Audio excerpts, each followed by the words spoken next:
Welcome into the Casual Gaming Conversation. I'm Connor. That's Nick. This is your weekly gaming podcast from Co-op 64. As I say every week, we have a doozy for you. Hot takes, fan written in questions, Mailbag. the mailbag episode, the Sam Porter Bridges mailer episode. We're delivering, dude. Yep. They call me Sam Porter Bridges because I always deliver. Okay, Yeah, let's go. Somebody wrote in a question like of 5 different video game mailmen and asked us to rank them, but I didn't know who half of them were, so I was like, I can't do that. But I thought that was funny. One of them is probably the one from Twilight Princess. And then we have a FPS draft for you to close it out, which I'm shocked once again that we haven't done. Yeah, we got weird, I feel like, with the first drafts that we were doing, where like we got a little bit more niche now. Well, we were doing like consoles, like individual consoles. Should probably do PS5 games at some point. Yeah. Revisit eventually. the PS4 because the PS4 we did that was like the first video we have on our TikTok before we were even doing this in person. But yeah, it's gonna be a fun week. We're gonna get right into it. You want to kick it off before with hot takes? yeah. Dude, I've been playing games. Yeah. I've been playing fucking games. wanna talk about 'em? Streaming has been just a blast. I've put my Hellblade playthrough on later. Just I'm pushing it down the line a little bit because I just have so many games I have to play for stream. Twilight Princess just started that up this week for a 3-week series that we're doing during the weekends. And it got around 11 hours in on that during the weekend. Fucking Metal Gear Solid, dude. Holy shit. Metal Gear. It's all I can think about. It's all I can think about. Yeah. Like even right now, all I want to do is play Metal Gear. I want to beat it. Really badly. Are you into the story? You feeling it? Yeah, I'm feeling it. Yeah. I'm feeling all of it. And then Just so cool, like such a cool rogues gallery of characters, of villains, dude. It's so, and they're all the Foxhound, Sniper Wolf, like Revolver Ocelot. Like, why do they all have the coolest fucking name? Deep Throat? Like, Deep Throat so is bad wild. ass, dude. And then I yesterday added another game to the list of games I beat in 2024. And that is What Remains of Edith Finch, which is an unbelievable indie Did you title. cry? I've heard people cry. I didn't cry. Did it make you feel things? It made me feel things. Nice. And there's certain... This story could be told as a movie. And I think that, like, it would be a really interesting movie. How long did it take you? 2 hours and 20 minutes? 2 hours and 10 minutes? And Brady played Journey. And then Brady played Journey. It's definitely not the way to play Journey on stream. and Journey's supposed to be like this personal experience. It was tough to like sit there and like explain it to him. He also didn't get a co-op partner. You didn't get one either, right? I didn't. No, I got one for a moment. Okay. Yeah, the but co-op it partner didn't hit me though the way that you discussed. What hit me was the music and climbing the mountain. Right. But that special moment of like having a co-op partner and not even realizing it's like another human being. Like you probably could come to that conclusion, but you're unsure. You think it might be like an NPC or something, like or like just a buddy. That Journey spoilers, by the way, for a 10-year-old game, but still, I don't even know if that's a spoiler. I think it's a reveal for sure. I guess. And then also we've been working on a bunch of things like what we're wearing right now and what I'm drinking out of currently. The merch. Is the merch. That Connor's touching up because we've had a long day of shooting content and you get a little dusty every now and then. But the merch is super soft, super comfortable. It's shockingly soft. Like we're like drop shipping it, right? Like that's what it's called. We're using Teespring for it. But we're as the provider. But I've bought merch from them before and it has not been this comfortable. It was a couple years ago. Not been this comfortable ever before. The material is really nice. It's really good material, and also the sweatshirts are very really comfy. Very comfy. And then the mugs are the last thing to come. So when you are seeing this on Monday, we will at the same time be posting just a quick little video announcing to everyone, hey, this is coming on Friday. This is gonna be awesome. The store will go up. The links will be in our bio on Friday. We want to just give ourselves a little bit of time post announcement to make sure that Friday everything's able to be purchased and is awesome and. Yeah, we are really stoked. We are amazed with how it all came out. And yeah, you'll probably see us wear it every now and then. But we just shot the promo for it, so that's why we're both wearing it right now. And the mug will show up pretty often throughout these pods, I assume. That may end up on the shelf as well. Yeah. I don't know. All right, hot takes. Want to get into it? Mm-hmm. My video game hot take for this week: DLCs. Don't want them. Expansions, that's the headline, okay? DLCs, I never want a DLC. DLCs are frustrating. DLCs are unnecessary. You want me to come back to a game 6 months later? Not about it. But then there's things like your forever games, like your Destiny 2s, like your Final Fantasy 14s that have those expansions and are terrific for those players that really want to do it. But once I spend that $70 and I beat a game, it takes a special game for me to go and do more platinum, go further. For me to jump back into a game, even I adore like Final Fantasy 16, that's not going to happen. It's not going to work. I'm not about it. Yeah. So I'm at the point where expansions make sense for those long-running, amazing games, but I'm not really focused on the DLC experience for things. I adore Final Fantasy 16. It's my fucking game of the year last year, and I'm not going to probably go back to it with this last DLC. Yeah, it's one of those situations for me that I had a hot take previously. I don't think we posted on the TikTok, but I almost would prefer there to be a way for them to release day one DLC for me to just like be able to go straight into it if I wanted it, because by the time DLCs come out, I like don't remember how to play the game at all. Like I'm picking up Final Fantasy 16 again. I'm like, I don't remember how to play this game. But like I can't trust the company to not be greedy and not like strip stuff out of the game to save it for the day one DLC. But at the same time, it's like 6 months later, like I'm not coming back to the game. Maybe a month later makes sense for me for broader games. But yeah, I don't know. I enjoy DLC. I enjoy expansions. How do you feel about Cyberpunk? Well, that is so new and also Yeah. is such a turnaround for that type of game that it's necessary. And it's another That's one a of those situations. necessary DLC. I played the whole game again when I like that ramp up to Phantom Liberty. I was so excited to get to it. And I was like, I just gotta get to it. But it was still worth it to like kind of like reacquaint myself with the world and characters and the gameplay systems. That like if I just jumped into Phantom Liberty, which you have the option to do, it'll just roll a character for you. I don't think that'd be as fun. Before Phantom Liberty, what was the last DLC you played? Because I feel like it must have been a while. Because I started Intermission and then never. Yeah, Intermission. That makes sense. And then for me, the thing that does it really well when it comes to adding content is Helldivers. Where Helldivers is a prime example of they charge the $40 up front where it could have been just a $10 game, and then they just drip feed that content. That works for me. Expansions work for me for these long running games, but DLCs not going to get me back in most likely. I mean, well, everything's free in Helldivers for the most part. Yeah. For like the in-game updates, like the new enemy factions and stuff like that are probably coming down the line. But like new, even within like the automatons and the bugs. Oh yeah, you have like new types in there or whatever. Yeah, so, like, that's the mech suits that you can wear and stuff. Like the content drip feed of Helldivers is phenomenal. I'm more just at the it's point. It's the roadmap for everybody. Yeah. Everybody should. But $40 is a lot of people would say, why isn't the game like this free? And then you get in with the battle pass. It's like no, because it's a $40 game and it deserves to be a $40 game, and then we'll do everything else for free. It's great. All right, my gaming hot take for this week is about the discussion around visuals in video games right now. And this is highlighted most recently by two games, Rise of the Ronin and Final Fantasy VII Rebirth. Rise of the Ronin, people are calling it a PS3 game. Final Fantasy VII Rebirth, people are calling it a PS4 game.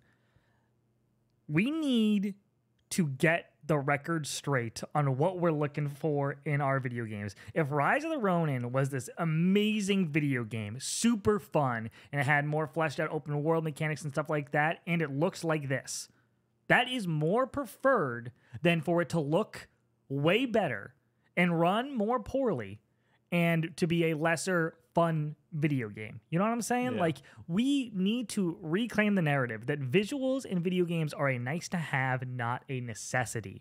I want my games to look good, but PS4 games look redonkulous for the most part. Everything doesn't need to look like Horizon Forbidden West. Like, there is a certain level that I'm looking for the most part, if you're going for realism in video games, that you just need to clear that bar.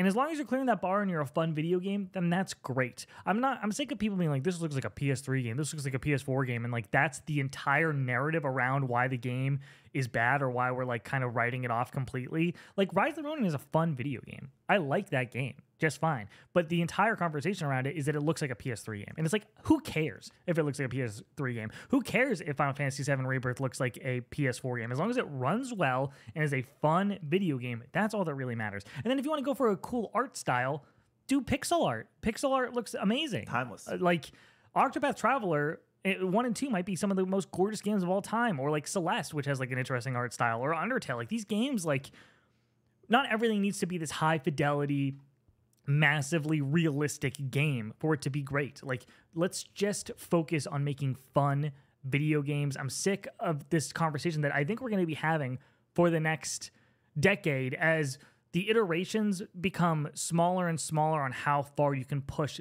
visual fidelity. Because like you look at from PS3 to PS4, PS4 to PS5, like it's getting smaller and smaller and smaller every generation, and that's fine. You got to find new ways to innovate in the gaming sphere to be able to blow people away, not just by your visuals. So I'm sick of the visual conversation. I mean, I'm done with it. For me, the exact same thing with 30 versus 60. All I can think about while you're saying that is the exact same thing. Oh, It's not, why though. is the headline this minute detail when it comes down to the game being fun, the gameplay? Because 30 frames affects the gameplay experience. I think certain people would say that the fidelity affects their gameplay experience. The visuals like change the gameplay. Certain people think that not the makes no gameplay, but sense. their gameplay, their gaming experience overall.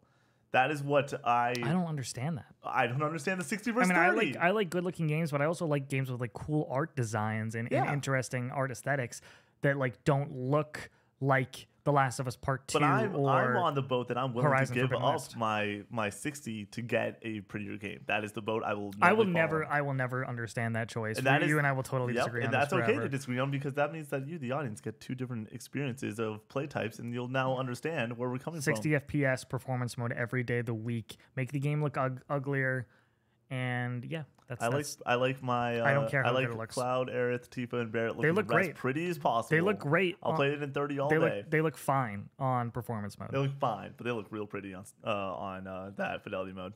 But it makes me feel sick to my stomach watching the camera move like that. Yeah, it's just different strokes. Yeah. Different folks. All right, were we getting into the questions? We got mailbag, baby. All right. So we got 51 questions, potentially more now that people wrote in. Then I narrowed it down to. Shout out to the Discord for writing them in real fast. We were sent out the call this morning and got 51 questions. So we're just gonna go one by one, kind of. I've seen none of these, by the way. Yeah, so Nick none might of need them. some time to answer some of these. We're kicking it off with Fart Cake Smuggler. Jeez Louise. That's who we're kicking it off with? Yeah. That's the name you chose? All right. I think the industry has stagnated since probably about 2013 or so. Nothing is really new or pushing boundaries anymore, it seems like. Play Battlefield 3, it looks almost as good as any new Battlefield, and it plays pretty much the same. Look at Metal Gear 4 graphically. It looks nearly as good as anything coming out now. I don't see many narratives that are new or pushing boundaries. Am I missing something?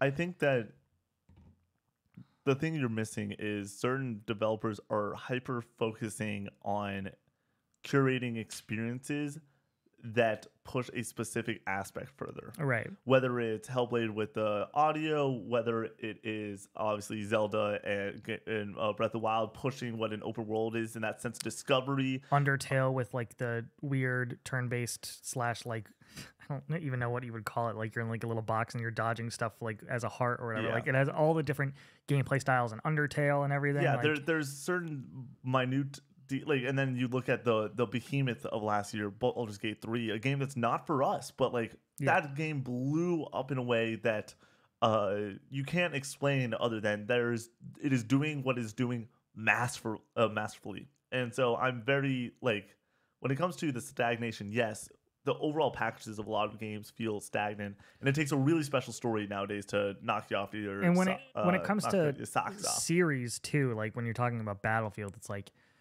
these games they have an expectation to kind of stay in what Battlefield is. So how much can you really change when you're just going from one entry to the next? Yeah. So you have to kind of look outside the box of your normal like Battlefield, Call of Duty, first-person shooters. There's interesting first-person shooters out the wazoo out there, but you're just gonna kind of have to go searching for them. Like I played Doom Eternal, or like even something like Neon White, which is interesting and weird, or like Super Hot. Like there's interesting, cool aspects in first person that are outside of your typical Battlefield. So I don't really expect them to iterate that much in that space. Whether I would like them to do it, sure, I would like them to change up Battlefield completely. But do I expect them to do it? No. When it comes to visuals, like this goes back to the hot take. It's like I don't need the visuals to get much better than Metal Gear 4. These games look ridiculous and they don't really need to. I would rather them be interesting in their art design and art style than pushing visual fidelity. So that's kind of where I'm at with the stagnation. Thank you so much, fart cake smeller? Smuggler. All right. What's your favorite co-op game that you played together as kids? This is from Sackboy. We didn't play a lot together as kids. Yeah, my first mindset. But what I would go to, we played some like Tony Hawk together. Yep, that is actually a great point. The PS2 Tony Hawk was go to PlayStation All Stars Battle Royale when Connor would ever let me on the sticks and not kick me off for some of his friends. The number one. Guitar Hero? Rock Band. Yeah. Rock Band. Yeah. 100%. I would say Guitar Hero into like even going back to us living in Arkansas, we would get some Guitar Hero going. So we would rock some Rock Band, and that's so easy because like you can play it on a lower difficulty and I can play it on a higher difficulty, and we could just switch back and forth on drums really and funny guitar. For me to go from like playing medium as a kid and like that being really difficult to then putting Rock Band away for a long time, me learning instruments and then being like, oh, I can play expert on these things. This is a lot easier with finger dexterity and everything. Right. It's awesome. Plenty of examples of sequels that are better than the first. What are some games where the first entry is the best and the magic has never repeated? I mean, I'm gonna go Kingdom Hearts. Oh, here. yeah. Oh, okay. What are you gonna go?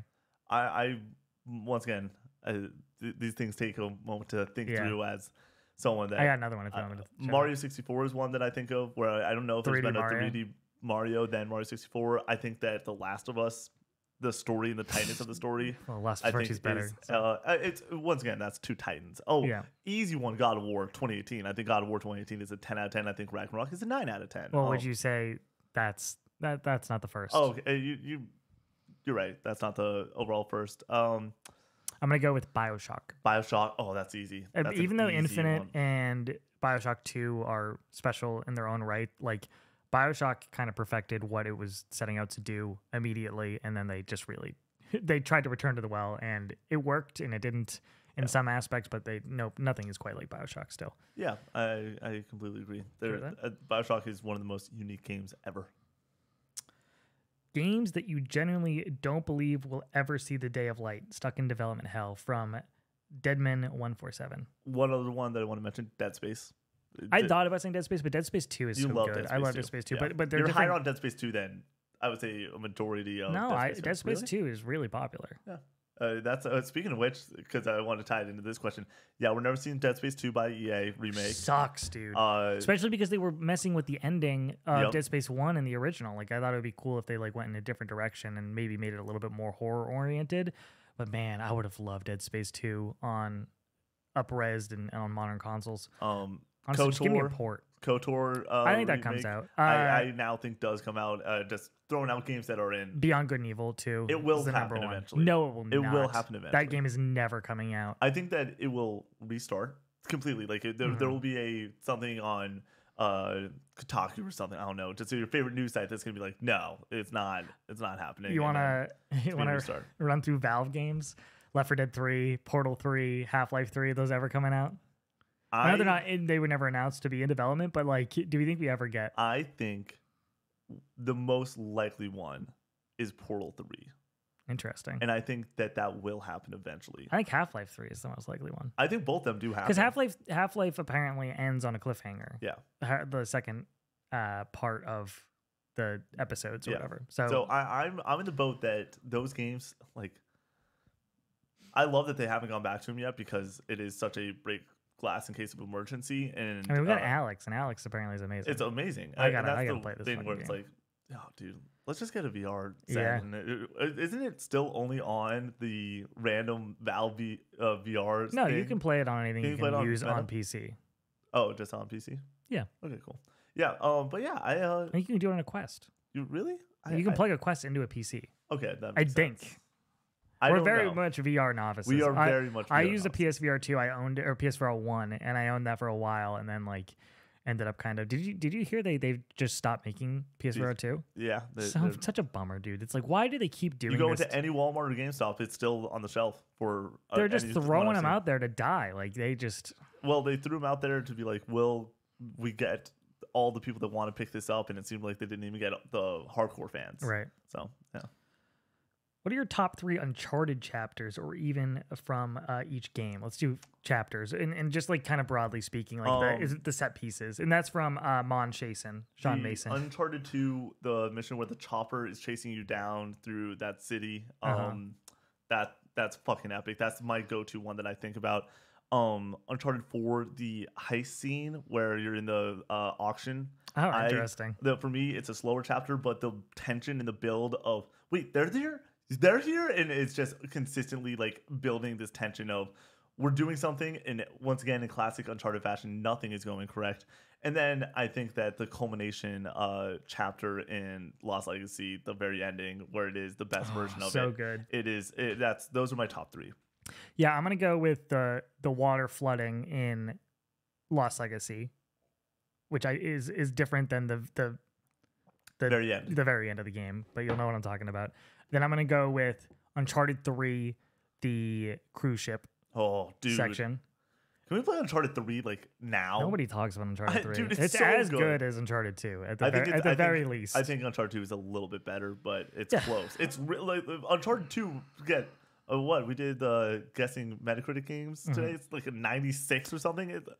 I'm gonna go with the towers coming down in the.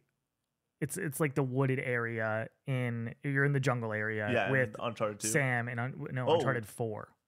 Okay. It's not even like a set piece moments necessarily. Uncharted 4 really only has like 2 or 3 set pieces in comparison to all the other ones, which have like multiple moments. You could also do the plane at the end of 3. 3 really is so underrated. I'm gonna throw this out there.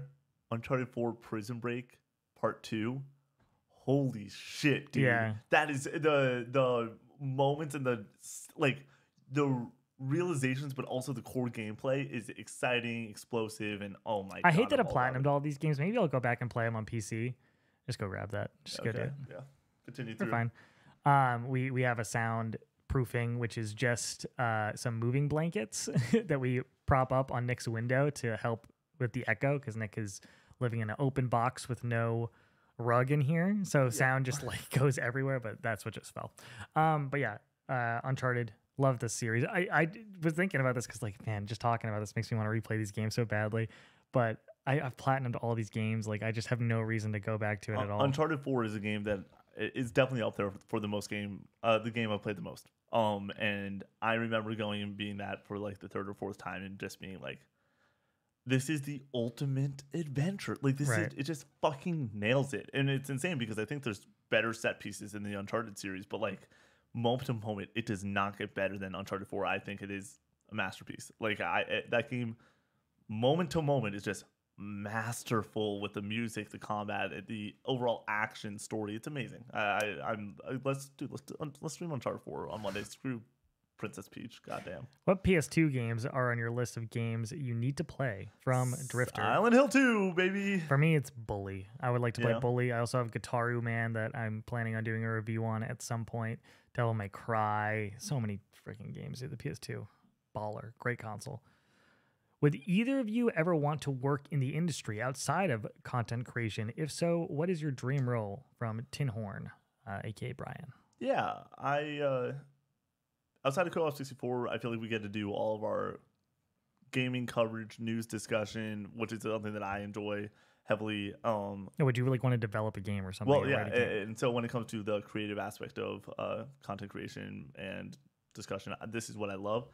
I think being a creative director on something, if somebody brought me in to creatively direct and be part of a team that I know it sounds dumb, but the Fast and Furious game that I mentioned last week for a hot take, being if someone's like, dude, this guy knows games, he knows Fast and Furious, he knows what could provide fun, let's bring him on to oversee some things. Not obviously I can't leave the company for oh my god, I can't leave the company for a month, 2 months, 6 months, right? That just can't happen for me to screw off. But if they were hey, we're gonna zoom you in and stuff like that, and we want you to help with this whole process, I would absolutely take a phone call. Yeah, I have no interest in doing anything outside of this in the industry. Honestly, like I know my lane. I don't think I have the skill or like the know-how to do something like that. You know what I mean? Like I definitely can't write a game. I can't code, so I can't Yeah. make like assets and stuff. That's what But I mean by creative direction for me, or yeah. like I don't have any like art ability. But even without that, if I had all of that, I like the idea of talking about video games. That's what I'm passionate about. That's what I'm into. Yeah. And being critical and writing about games is fun for me. So Yeah. that's where I would go. Alrighty, I forgot. I need another question after that. What Final Fantasy remake would you be most excited for? And that is from Street/Newest Girl. I've said it once, I'll say it 1,000 times. I want Final Fantasy 13 to be remade. Okay, as someone that picked that up a bit way back when Connor was away at a movie, I was like, I'm gonna start Final Fantasy 13, and that game is great and holds up. But like, it holds up fantastic. Like it is still gorgeous. But it still looks insane. Them to be able to do the full remake treatment that they did with 7 for a game like that, Yeah. where they can go in any direction creatively that they want to go with the current characters and players that they have. So the conventional wisdom would be 9, 6 or 9, because I think that's the best Final Fantasy. But I think the most interesting one that could you see like the most benefit from it is 6. Yeah. 6 would be so fucking cool. Yeah. As like a modern AAA Final Fantasy 7 remake level remake. It would look so cool. Like some of these characters are so badass and amazing. I would love to see them all voiced and have that character come to fruition. See Kefka in a new light. We only got like you see him in Dissidia and you see him like in a CG cutscene for the port for Final Fantasy 6 on PS1 that sucks apparently. So I'm about these remakes. I love it. Give me all of them. What game do you think? What games do you think have the most? Oh, sorry. Which games do you think have most revolutionized modern day gaming, and why? I think you got to go to the shooting mechanics of games like Half-Life and like Halo. I think you got to go with Fortnite. Oh, you're saying? Does it say modern games? Which games do you think have most revolutionized modern day gaming, and why? I think Fortnite with the battle pass is obviously a go-to. Fortnite has destroyed the gaming industry in a lot of ways with its monetization and people chasing its coattails, and that's not Fortnite's fault. You know what I mean? Like Fortnite did it perfectly. Yeah, Fortnite literally just came out and then ate everybody's lunch money, ate everybody's lunch, took everybody's lunch money, beat them down, kicked them, spat on them, and then everyone was like, okay, we need to just copy this, and you can't copy Fortnite because it's Fortnite, and everybody's doing it worse than they are. Yep. So then we just end up with a situation where we have a lot of knockoff. Knockout City that gets booted. You have the wrestling battle royale that was a shit ton of fun with Rumbleverse that gets shut down. Like you have Sony working on a bunch of live service games. They're 1 for 1, baby. 1 for 1. But it's not them. It's not a first party. It's their partner. They oversee second party. I know it. The PlayStation Studios pops up. Yeah, it's second party though. Yeah, it doesn't mean it's published by PlayStation Studios. Yeah, but it doesn't mean that they're first party. Yep. So, yeah, and that's from Skywalking on You. Skywalking. What are games or gaming franchises that you believe would flourish if developed or published by another company? And that doesn't have a name with it. I think this was Big Mac, but so we're moving a gaming franchise from one developer to another. Is that the discussion? Yeah. So you got to think of. Or you can just you don't have to stick them on another developer. You can just say that you would like another developer to get a crack at that series. Yeah, I want. This is an interesting question. I want to see Infamous move to somewhere. Yeah, I want a new Infamous game. I'm okay with even an Infamous style reboot. Or give remake. Infamous to Insomniac. Imagine. Wild. Because they make superhero games. Like I don't know. No, but Infamous, I think it's okay to like let it die because obviously we have our superhero title on PlayStation side already. It's funny you say Infamous because I would like Sly Cooper. Yeah. Other Sucker Punch title. I think that moving and like Perfect Dark from the Initiative just makes no sense to me still. Apparently that's happening. It's going to come out. If we can get that to Obsidian, who actually knows to get games out and stuff like that, be fine with that. Any Give remakes? Halo back to Bungie. Yeah, I mean, yeah. Bungie isn't even in a good spot right now either, but 343 is in a great spot. Yeah. Honestly, just get Xbox stuff is all like messed up, and PlayStation stuff I feel like is rock solid. We're like the games that are being developed. Give Cory Barlog a shot at any IP ever, and I'll be happy about it. Like bring that into Sony Santa Monica. Yeah, for the most part, for me, it's just give developers who have dormant franchises that aren't using them something, like give it to somebody else. So like Castlevania or Metal Gear Solid. Dude, what is Konami doing? Yeah, they should just like, give what up are all they these. fucking doing? They should just give up all this IP. There's a million studios that we kill to make a Metal Gear game. That I was we kill about to make not Castlevania even kill to game. make a Metal Gear game. Can we? There's got to be a way. There's got to be a way where Sony can pull out the fattest check ever, go to Konami and say, "We want one Metal Gear, please." Buy it for Kojima. Yeah, and let him do whatever he wants with the one final Metal Gear. That's gonna be the last, potentially the last game he ever leads on. Like, because it's gonna come out in what, 15 years probably or whatever. It's getting old. Like, and he's getting up there. Like, I just. He looks so young though. He looks so. He good. hasn't aged at all. Yeah, he looks amazing. Weird. But yeah, for me, I don't know what bag you're willing to put out for, but put it out. Choke up on this bad boy, or maybe you just need to come in. Yeah. I don't know how much table you had. All right. Regarding From Software's next project, what game do you reckon it'll be, and what game do you want it to be? From Invader Zim. How do you not do Elden Ring? Yeah. How do you not do? But also, how do you not do another Dark Souls or like another Bloodborne? Like, you have these massive franchises that could warrant a sequel, and they didn't do it. They've always kind of blazed their own path in that way. So I wouldn't expect I would expect Elden Ring. Yes, 2. Elden Ring 2 makes the most sense to me. But I wouldn't guarantee it. And do I want it? No. I almost always would prefer a linear game over. No. Them going somewhere interesting. With any developer, I want you to do a new IP if you can, for the most part. Unless it's a story that you're telling over the course of a few games and it warrants a sequel. Like, give us the sequel then. But for the most part, for FromSoft and just about any developer, go make something new. Go make something exciting. Doesn't need to. It can be like an Elden Ring style game with an open world and everything. But like, I think that it's gonna be Elden Ring 2, and I think that it's honestly should be Elden Ring 2. I love the idea of going new and them getting weird and doing something like Sekiro or Bloodborne and getting away from Dark Souls and Elden Ring. But like, man, oh man, it's hard to get away from Elden Ring. My Elden Ring playthrough starts up in 3 weeks, baby. I'm getting excited. This is my favorite question that we got. Ooh. What is the perfect time in the day to play a game? From Lobsteroo.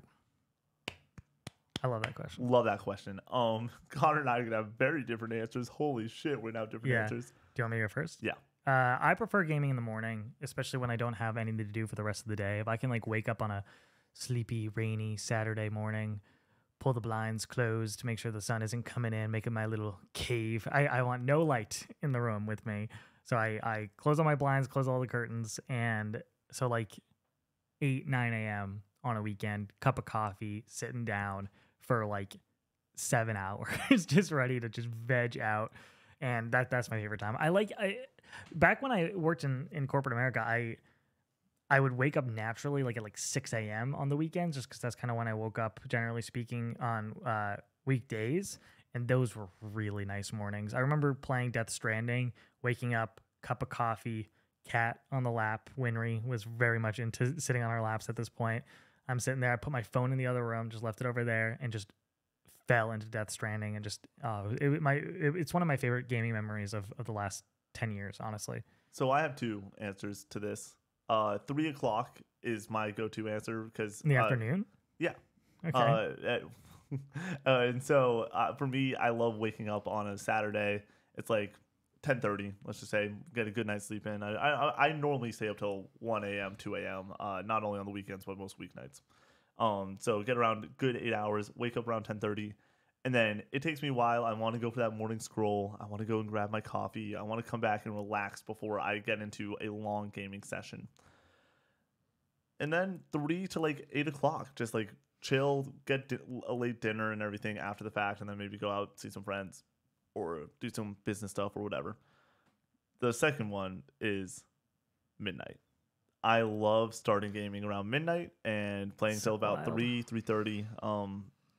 The review process has obviously impacted my gaming scheduling and everything a lot because a lot of the time when we're on review for something, it is okay, like I'm doing content all day or I'm doing streaming until 10, and then all of a sudden 10 o'clock rolls around. I just was gaming so much I can't like hop back in. So I'll like take an hour or two break, and then midnight will roll around and be like, all right, let's review, baby. That's It's so and I wild. love it. I love it. It's because for me, it is also the thing of I I could be asleep, but instead I'm having so much fun. I And I love become that process. I just become useless after midnight when it comes to like focusing up on a video game and like really paying attention. For me, I get 3 good hours around 3:30. I start to fade. Yeah. Yeah. Do you think there's a solution to review bombing? Dragon's Dogma 2, for example, and that is from Big Mac. No. Yeah, that's why user reviews are absolutely useless. Useless. Like, who cares? And that's not to say that we are still basically user reviews. We're not like on Metacritic or anything like that. And No, but what I'm saying is that but- like the Metacritic number or the Steam numbers and everything, like you can review a game without buying it, Yeah. and you can give it a 0 out of 10. It's like if anybody's being reasonable and of sound mind for the most part, Dragon's Dogma 2 isn't a 0 out of Yeah. 10. Like, and that's the case for The Last of Us Part 2, which got review bombed and whatever. Like, that happens all the time. That's why people sending me user reviews as like, or like the user score as something that's like valid. It's like, I don't care. I care about the critic score, and whether you like the critics or not, like, you don't have to care about that. But I do think it's a solid metric to Yeah. go off of. But if you're excited about a game, then who cares? And then also, I think critically speaking, find people that align with your Right. reviews and like what you like and what they like, and listen to them. And whether it's us or other people in the industry or people like even IGN, it always starts with the lead review on it, like who is writing the script and everything, even knowing their work and everything and how they play games. That's what's important to me when it comes to review process. It's not Metacritic. It's not even like I do think a Metacritic number is extremely important. I think that it is a easy way to like put a baseline on whether or not an experience is like worth to go after. If you see a 40 on Metacritic, you probably shouldn't buy it. But if you see a high 90, you're like, okay, there's obviously a large amount of quality here. Right. It might not line up with the quality you want, but there is quality here and substance there. So that is what I would say along the lines of, can we ever not have review bombing? No, we're always going to have it from a user standpoint, because people on the internet, you give them power, they're going to misuse it and mistreat it. Yeah, and just to get into the Dragon's Dogma 2 controversy, that was so silly to Yep. me. Like, I get not wanting the existence of microtransactions in the game, but if you can seriously say that you think that they added them after the fact to like hide something, it's like they actually like let people review it without it. Yeah. And nobody ever said that the game felt padded out and like this they wish that they had wish these, they had these something to things or whatever. buy. So now once they exist, these games are still 9s without them. So it means that you don't need to buy them at all. So Yeah. like just oh man, How deep in Dragon's Dogma are you? like an hour. Yeah. Yeah. Got sidetracked. Sounds, if you can hear them, are through our mics, not This is chasing you down. This is a long one. Connor Nick. It is widely considered by many that video games are a form of therapy. I myself am active duty military, and I agree with that sentiment. Sometimes the only thing that helps when there are life issues are well-developed stories like Final Fantasy VII Rebirth or absolute chaos like Doom Eternal. My question to both of you is, do you use gaming as a form of therapy? And if you do, how? Or is this more like a job due to the success of Co-op 64? Your friend, Ben. Ben, first and foremost, thank you for your service. Yeah. Secondly, at times, yes. For me, there are the rage moments of playing Valorant, and that's not therapeutic at all. And then there are the job moments where when sometimes we are reviewing a game, it is a job. But we have fun through the job, and a lot of games are amazing, and that's a fun process. I've said multiple times, one of my favorite parts of this whole thing is the review process.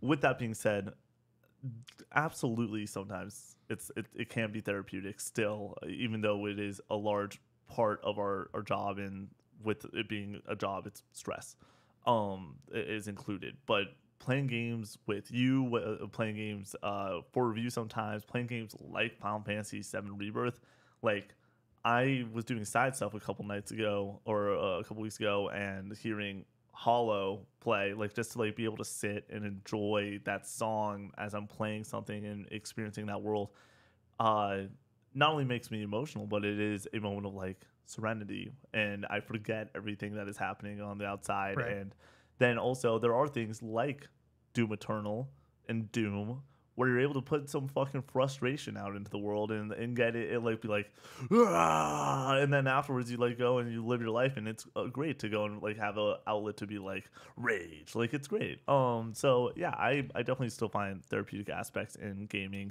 even though it is definitely at times a job.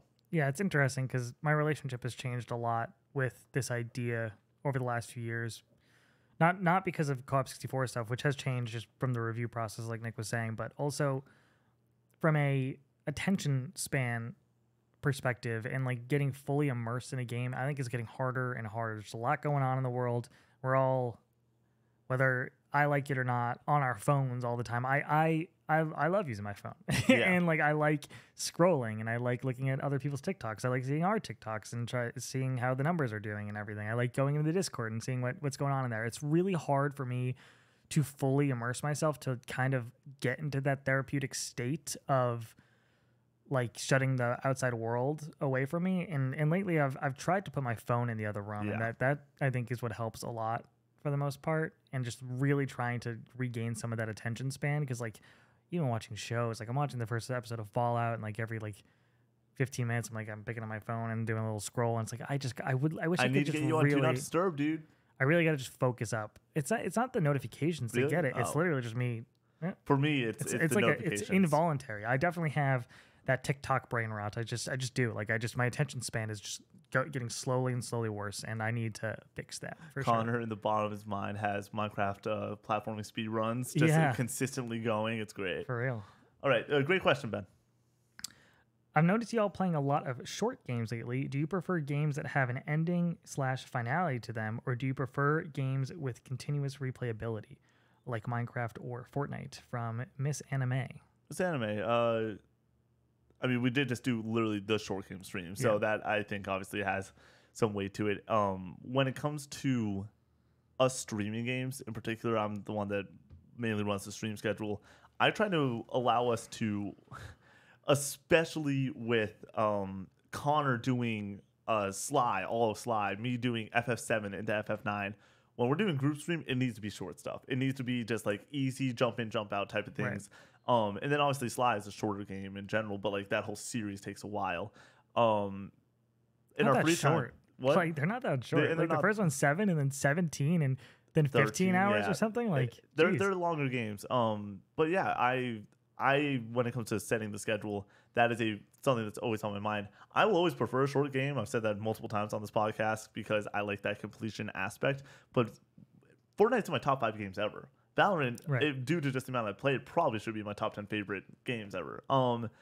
And so I love those touchstones. I love there's nothing else like it, Connor, than it's a Saturday morning. You got nothing going on. You like in our spot, we discussed it a couple times on content this week. We probably should be playing something to like help our gaming knowledge or something for a potential review or whatever.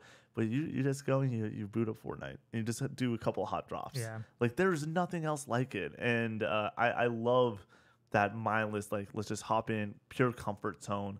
And things like Fortnite for me, I don't get ragey or like upset with as much as a competitive shooter like Valorant, but I love it. I love the two different sides, and I love my forever games. But when it comes to the review process and everything, like for me, I'm still trying to finish out some games. That's why Halo, and then obviously Hellblade 4, Hellblade 2 is coming out. Right. You bet your bottom dollar I'm going to play Hades before Hades 2 and the Hollow Knight before Silksong and everything. Those things are on the list. It mainly just is the time occurrence of us playing shorter games when it comes to stream.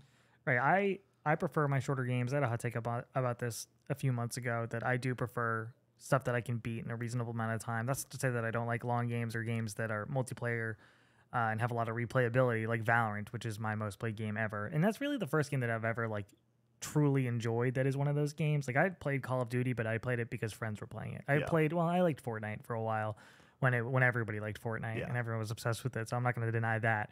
But like for the most part, like I play video games because it feels like I'm accomplishing something rather than like watching a show, which is very passive. Not that there's anything wrong with being really passive, but the way that I enjoy myself is that feeling of, oh, I beat something. Same. I've done it. Like I've achieved something here. And that's what I like about video games, and that's one of the great benefits of shorter games. So. Yeah, doubling back to my hot take earlier. That's why DLCs are so hard to like want Right. to get back into, because when I complete something, I'm like, I did it, and to be like, did you? It's like, no, I did it. Don't even release anything else. I did it. Stop. There's nothing worse than having 100% trophy completion, and then they add the DLC, and then it's like, okay, well now you're at 86%. It's like you still have the platinum. They don't take that away from you or anything, but like it's like, oh, the numbers. But do you have the platinum? Yeah, exactly. All right, last question. Whoa. What are you wanting from GTA 6? It's been so long since GTA 5. What gets you excited thinking about the next installment? And that is from Scott's on Drums, our friend from Japan. Scott, welcome. All I can think about. You go first because I'm gonna go on a narrative streak. Yeah, I want tighter third-person shooting gameplay. They need to completely rework the third-person shooting in Rockstar games. GTA, Red Dead, that's the weakest point of both of these games, is the fact that it locks on automatically for you and you just have to click the button. Like I want the ability to like really shoot and line up a shot and make it more with cinematic. Good gameplay. We know we can turn it off, but like make that a full mechanic. My goodness, it's so that was so frustrating to me. It's like you do know you can turn it off. It's like yes, but it is not designed to have it turned off so it looks and it plays horribly. Yeah. It's worse than just leaving it on and dealing with the fact that it's not very fun. I want some level of skill to it. So that's but also I want the narrative to be more mature and more straightforward, really focus on telling a interesting, mature story first before being comedic. You can have comedic moments, that's fine, but you have to still tell a cohesive, interesting story that could potentially be on the level of Red Dead Redemption 2, which is a impossible task to follow in my opinion, but I would hope that they are trying to strive for something along those lines. I completely agree with both points. Mainly the story point. The shooting in that game is very such second nature because it is supposed to be a afterthought for everything else that you're doing. But I agree on the story. But Connor, let me paint a little word picture. A famous two shoes word picture. Oh no. We're looking over there, but there's a big TV. We got the chat TV. We got the camera rolling. You, me, and Brady are suited up for a May PlayStation showcase. And they're about to reveal the PlayStation 5 Pro. They throw it out there. We already got like Astrobot or something that they already showed out. And it started out with Ghost 2025. They show off the specs for the PS5 and they're like, Pro, yes. And then they look to the camera, not Jim Ryan, probably Herman Holst. Probably not Herman because he's PlayStation Studios. Someone comes out and says, and you want to know what's going to be amazing? Playing this at 60 frames per second. And then it cuts to black. GTA 5 logo pops up. GTA 6 logo. GTA 6 logo pops up. And then they just burn the fucking showcase to the ground. Apparently it's not possible. Apparently, to get it to 60? Apparently, so they focus on the CPU rather than the GPU I saw some like sort that. of thing on my phone today about the PS5 So Pro apparently the games are going to look a lot better. Or maybe it was the GPU, not the CPU. Apparently the games are going to look a lot better, but the frames are not going to, unless they have their own form of DLSS, like which helps bump up frame rate and kind of bridge the gap. But we'll see. Are you stoked for the PS5 Pro? I'm still gonna buy it. I'm so ready. Yeah, I mean, I am such a snob that like, other than with PC, when it comes to like console gaming, like I need to know that I'm getting the best experience possible. Yeah. So like I did the same thing with PS4 Pro and buying a 4K TV, and now I'll buy this. The fact they're talking about 8K gaming, it's like that's another one of the things. Like, who cares? We're getting gluttonous. It's on the box for the PS5. 1440p, 60 frames. That's what I'm looking for every single game. 4K 30, baby. It's so dumb. I remember playing through. I had a 4K TV back in college, and that was gas. That was straight up gas. You have a 4K TV. That's 4K. It's not 4K. I don't think so. Really? Yeah. There's no way it's 4K. Most TVs are 4K. I bought that thing for really cheap. Okay. Yeah. Wow. Yeah. That's wild. Yeah. I bought it for like $200, $270 or it's something. Probably still 4K, dude. Yeah.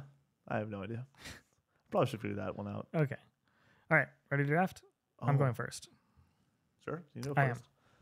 It's fine. I know, I No, just checked. it's okay. You have just the checked. right to. It's fine. All right. Today, we are drafting FPS games. And with the first overall pick, We just went dark. Keep rolling. we're going to fix it in a second. We're going dark. We've been shooting content all day. Technical difficulties. Let me know when it's back so I can stop talking so the mic doesn't double up. Are we good on that front? The mic's not on the camera? It's still off. Weird. It usually turns on, right? No, it's when I unplug it, it turns back on. Oh, okay. All right. Well, we're back already. All right, let's try to run through this so it doesn't turn off again. Okay. Ready? Yes. Today, we are drafting FPS games. And with the first overall pick, Yep. Halo 3. We're going to go with Halo 3, the peak of the series, in my opinion. Finish the fight. Halo 3 multiplayer, campaign. It's got it all. One of the best games of all time. That's my first pick. Yeah, I love the pick. Number one on my board. Oh, really? Yeah, Nice. it is the best Halo experience. We also said one per franchise per team. So Yeah. Connor cannot pick another Halo for the rest of this draft. This is the only draft we're ever doing that for because I personally, before we started making our list, I was like, I would just load up on Call of Duties and Halos personally. Right. But then when I did my research, holy shit, this list is deep. I'm just going to choose the best game on the board. It's not the best first-person mechanics. It's just the best game that's a first-person shooter. I'm going to go with BioShock for my first pick. Duh. It is the best. Like we talked about earlier during this podcast, it's one of the greatest games of all time. It's a first-person shooter, and I will take it every day of the week. That story is one of the most gripping stories in gaming, has one of the greatest twists in gaming. Love BioShock. It's a game that we talk about every single week, it feels like, because it's so good. With my next pick, I'm going to choose a game that Connor's going to start streaming real soon. Half-Life 2, one of the most influential, important games of all time. BioShock, Half-Life 2, are you kidding me? Could this be a wipeout? With my second pick, I'm going to go with Counter-Strike Global Offensive. One of the most influential games when it comes to tactical first-person shooters. I love Counter-Strike. I love Valorant more, honestly, but you got to give it up to the Godfather, Counter-Strike, with my second pick. With my third pick, we're just sticking in the multiplayer shooter space. We're going to go with Call of Duty Black Ops 2. My favorite Call of Duty game. Fantastic multiplayer, really solid single player, and most importantly, some of the best zombies experiences you can possibly have. Mob of the Dead, Buried, Die Rise, come on, baby. Black Ops 2 is my third pick. Yeah, that's a good pick. So now, guess what? I am able to pick whatever I want for my next game, and then I can get my Halo and my my Call of Duty later. But I'm gonna start this out.